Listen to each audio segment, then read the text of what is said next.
Last gawin natin ito. Commercial na ano. Ito na yung huling taon na magsasama-sama tayo. Oh my God! A few moments later. Hindi, kay Donald to, kay Donald. Kasi kumbaga, ito na yung, guys, ito na yung huling taon na magsasama-sama kami. Kasi, yung iba sa amin, magsisi-exit na. Ayan, magpapayaman. Yung iba, magpatira pa dito para magpayaman. Ayun.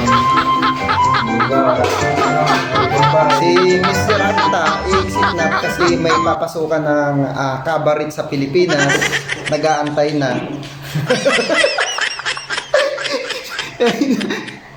Eh, dapat na, ulitin mo yun, Brad. Ulitin mo. Tignan natin kung ba.